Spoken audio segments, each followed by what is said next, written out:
สาธุเจริญพรศรัทธาญาติโยมท่านสาธุชนทั้งหลายวันนี้ครูบาก็ได้มีโอกาสขึ้นมาอยู่ที่ธรรมวัดป่าผานางทองซึ่งจะเป็นแนวใดนั้นฝากกดไลค์กดแชร์กดติดตามแล้วไปชมกันเลย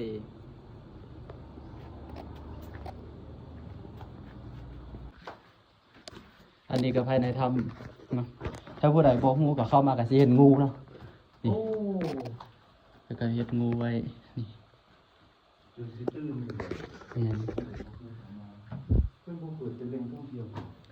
ยังบ่ได้เปิดอันนี้แม่นบ่อนบำเพ็ญเพียรของพ่อแม่ครูบาอาจารย์เพิ่นสินั่งอยู่นี่เพิ่นไปเทิงก็เห็นสาธุเป็นหินย้อยขึ้นมาเบิ่งพี่ก็ได้เป็นหินย้อยครับแม่นเป็นความเป็นมันนำหมองนี่โดยโอ้สาธุหินย้อยงามเลยตะกี้หันคนมาบางคนก็สิมาฮักเอาอันนี้ได้นะมันก็เลยบ่ค่อยได้เปิดให้เข้ากันเลย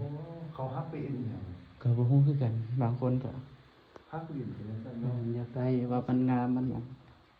เสียดายธรรมชาติโดยเพราะว่าหินอันนี้ถ้าคนจับแล้วมันก็สิหยุดเลยนะสิดำเข้าเอาเพิ่นมีดอกไฟจ้ะตะกี้หันเพิ่นต่อไฟเข้าเอาเปิดบ่ได้บ่นี่เพิ่นเอาออกละโอ้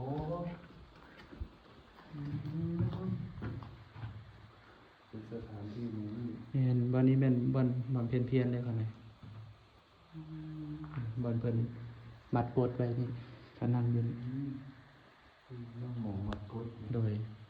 มัดกดที่นี่เพราะว่าหน้าหมองนี่เลยโดยเดี๋ยวลงไปเบิ่งทางลุ่มทำง่ายนิดเดียวโดย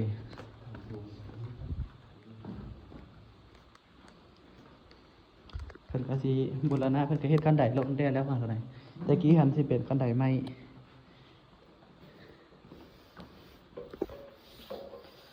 ค่อยๆลงได้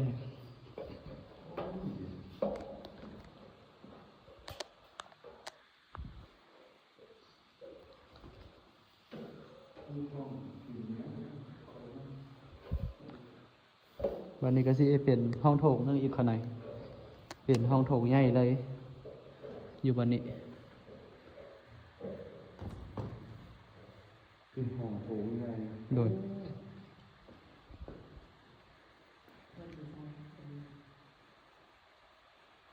เพิ่นสิสร้างพระเป็นหยังจนนั้น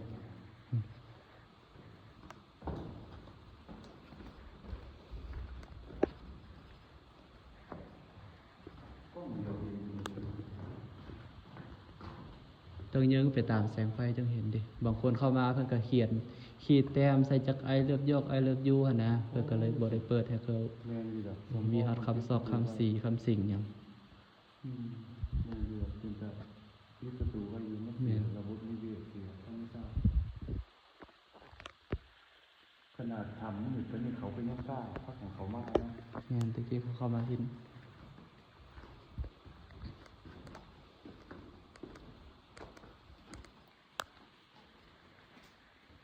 วันนี้ก็เป็นบอนนั่งสมาธิอีกวันหนึ่งพัสตินั่งเป็นที่เป็นความเพียรภาวนานั่งสมาธิโดยเป็นหินเป็นน้ำย้อยอยู่ตลอดเลยทั้งปีเนาะโดยมานี่น้ำย้อยลงมา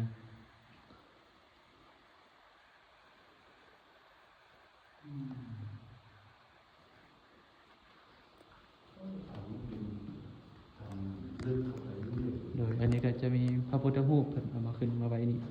ประดิษฐานไว้คนจะมาเขียนแบบนี้นะเพิ่นก็เลยแบบเฮ็ดประตูอัดไว้ถ้าผู้ใดจะมาเข้าแท้ๆก็ต้องได้รับอนุญาตจึงเข้าได้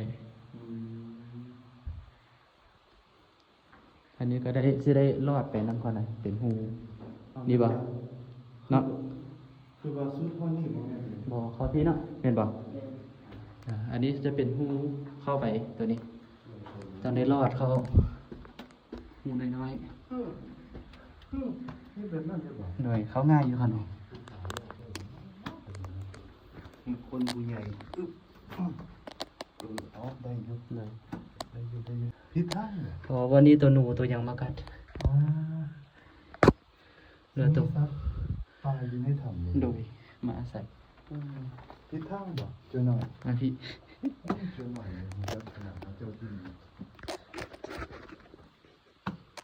จะมีขี้ตัวนกตัวอย่างก็เข้ามาอยู่กันไหนเด้ นี่นะเสียระบบนิเวศธรรมชาติเลย แม่นอันนี้แหละคือเสีย เสียงเคาะบอกคุณยาย เลย เคาะแล้วมันเป็นเสียงบ่เสียงคือโกงนี่บ่ใจเสียงคือเคาะบ่ อืม โอ้เนาะ ตึงไปเลย คือจังเคาะแต่มันบ่ดังจังเคาะ อยู่โดนเลย อืมอันอื่นบ่เป็นบ่ได้ครับ เป็นโยก อันนี้มันอยู่ครึ่งเดย์ โอ้ครับ แทนนี่ก็มีน้ำลงมาย้อยลงมาแล้วนี่มีตัวหอยหาบตัวใหญ่ๆตัวนั้นคือก้นหอยตัวนั้น ใช่ พูดถึงว่าแม่นหอยเปล่านี่ดิซูมเข้าไปเบิ่งมัน เจ้าบ่เห็น หมดนั่น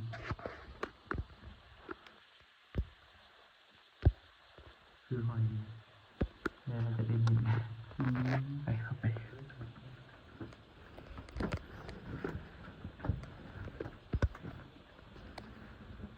มีขี้นกขี้หยังกัน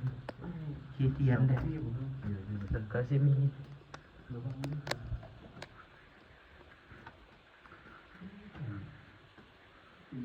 มันยินเป็นผู้แรกเลย เนี่ยพ่อสายเขาไหนอยโดยองค์ที่ว่ามีรูปอยู่อาราม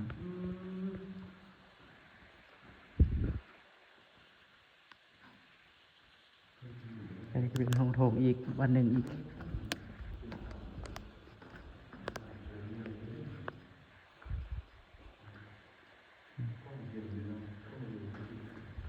นี่เสียดายแต่นี่แล้วเพิ่นมาคิดมาเขียนแบบนี้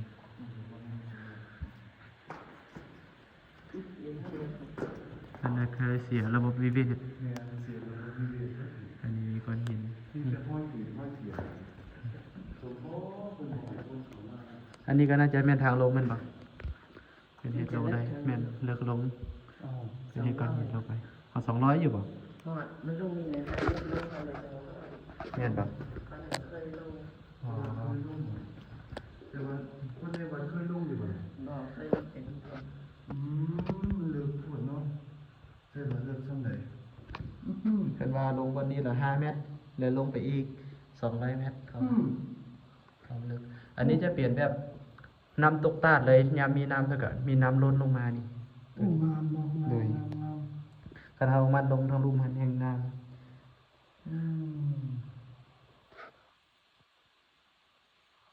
เป็นพิจารณาตกตาที่ทั้งว่า ำโดยเป็นสั้นเป็นสั้นเองน้ำก็ละลายลงนี่แหละ อันนี้เป็นที่ต้องเจดีย์นะ เนี่ยเป็นเจดีย์ ช่วงนี้พอใส่ไม่เย็นไม่ได้มากครับเนาะ แม่น ที่สิเป็นธรรมศาสตร์ศาสตร์เลือดอันนี้มันคงมันอยู่คนมาหลายเลยมันเป็นห้อยผีเสียเบิดตัวคน ตะกี้หันมีน้ำเป็นอกลกกว่าเดิมแถวนี้ เป็นปีเล็กน้อย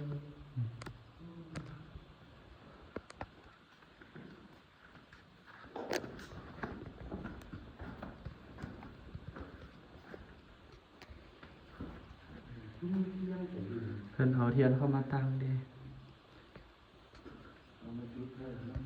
อันนี้ก็สิเป็นหินย้อยไปปานหินนี้เกิดจากอันนี้ล่ะ จากน้ำนี่ล่ะ มันสิเป็นขี้ไข่นะบางคนเพิ่นจะว่าถ้าไปป่าไปถ้ำล่ะคันกินน้ำนี่ก็สิเป็นนิ้ว เป็นนิ้วนะ อืม เพราะว่าหินจากนี่กันเอาก็ต้องกรองไว้ดนๆนะ เพราะว่ามันเกิดจากน้ำไหลลงนี่หินก็ลงมาทำถ้าเกิดเป็นจานเป็นอะไร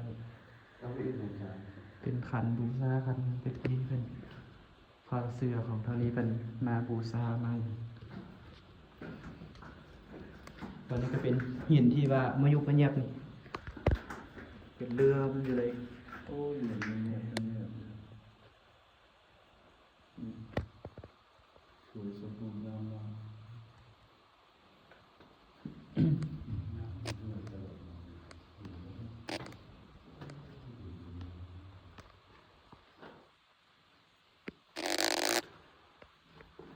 มันแต่เรามันเป็นโกนอยู่ เป็นโกน นี่ต้องได้รอดไปข้างแน่ดิ ยังสิได้รอดอีกบ่ เนี่ย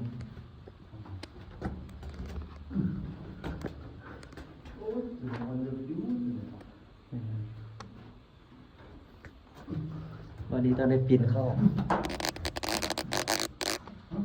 ตอนนี้ เอายังพอสายกระมุนไปเข้าที่กระมุน เนี่ย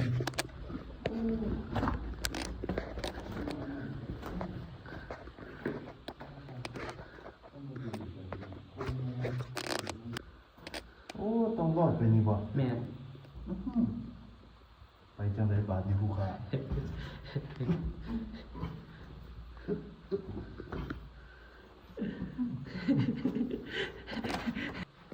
นี่บนนี้เนี่ยโคตรงามเลย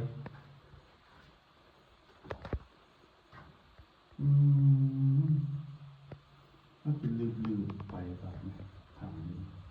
แต่สิเจอแล้วต้องสมหลายปี เนี่ยจะโดนแต่อันนี้มันบ่ไปแล้วคันมันยังไปมันสิบางวันมันก็สิตันทันมันจะเกิดอีกนะ แต่ก็กระสิงามขนาดนี้ผู้มือในมือคนตั้งอย่างมันสิแบบว่าธรรมชาติ ยังย้อยลงอยู่ได้บางอันก็ยังพอขาวลงอยู่ ตอนล่างยังยังไง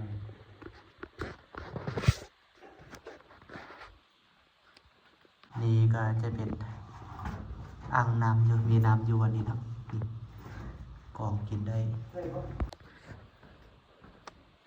วันใดที่ยังมีเป็นขาวๆก็สิงามเป็นเลื่อมๆนี่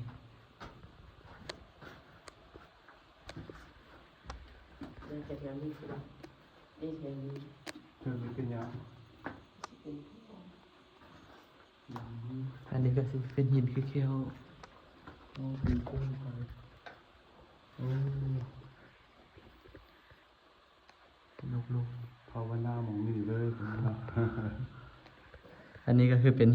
คือแก้วปลานะ แม่ แก้วปลาสลามแก้ว คือจังเขียวป่า นี่ คือจังเขียวเลื่อยไปซะ นี่น่ะ ที่หลังนี่แต่เขียวลงไป อืม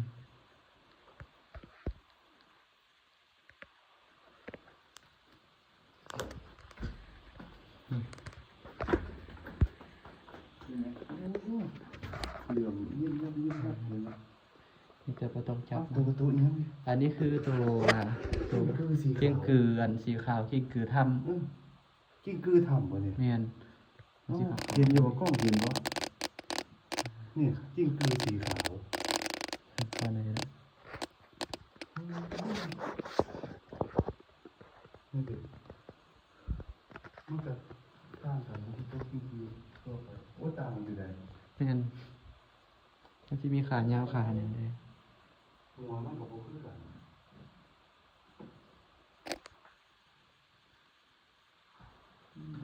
มีครับกิ้งกือดำนะสัตว์ไม่ทำ แม่นแล้วก็ตะกี้อันมันมีอันกระป๋อมยังอยู่ในก็มีได้เห็นอยู่จริง มันเป็นคำที่ เพราะว่ากระป๋อมถ้ำเป็น อ้าวนี่มันก็ คืออันกับแกทำอย่างนี้คือเป็นกระป๋องเมื่อนั้นเห็นอยู่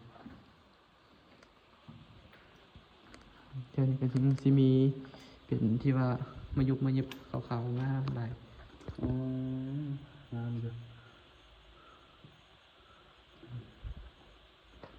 มันสุดสมีของพี่จันเลย โอ้ยไปได้โยไปเบิ้งเฮาขึ้นไปเบิ้งแหละมันจะเห็นหูปองขึ้นตัวนี้เหรอ มันต้องไปติดไฟแล้วเห็นเลย ได้เห็นอยู่นี่ เห็นที่ไหน มันเป็นปองขึ้นเทิง ติดไฟ มันเห็นงูบ่ แม่นมีหูขึ้น ติดไฟแล้วเห็นเลย โอ้เห็นอยู่ เห็นอยู่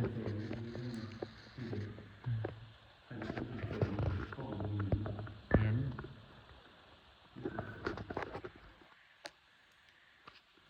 ไปบ่ได้แล้วบ่หั่นตันเนาะ ตาม ต่างนั่งไปดิ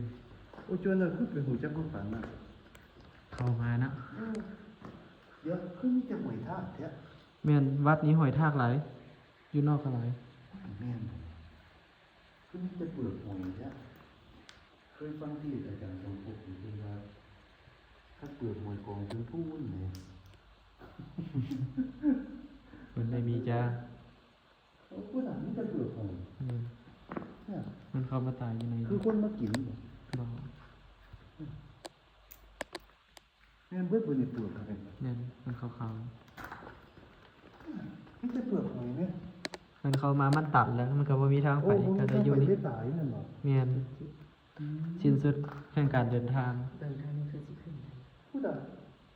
นี่จะเปลือกหอยเต็มเลย คันสำรวจอีดีมันก็ขึ้นได้แล้ว เพราะว่ามันเป็นทางน้ำเนี่ยตะกี้ก็น้ำไหลอยู่หั่นน่ะ ต้องให้ฝรั่งที่อยู่ของบริยางที่ เนี่ยดิสต็อกสติ๊ก โอ้มีแต่เปลือกหอยน้ำไหลมากสัญญาณนะ บ่ต้องอ่าน โอ้ อันนี้เขาหา มีน้ำนะอยู่นี่เนาะ เนี่ยอันนี้เขาหากะขี้เทียนนี่เด้พัฒนา บ่มีน้ นี่ ำไป บ่ ต่อบ่ได้เหรอวะดิ แม่นสุดกว่านี้แหละ แค่ต้องมันคือเป็นที่ไปด้วยค่ะ ก็มีคนไปเยอะแต่มันก็ตันแล้วก็มี แต่ว่ามันต่าง มันคือมีคนมีตัวอย่างไปตลอดเพราะว่าเกลี้ยงเห็น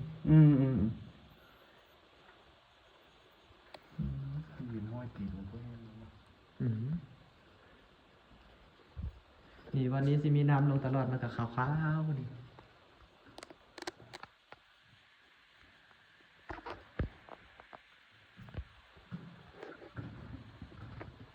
รับพี่น้ำไหลอยู่ตลอดถ้ามีน้ำรอเลี้ยงมันตลอดกับขาวอยู่ตลอด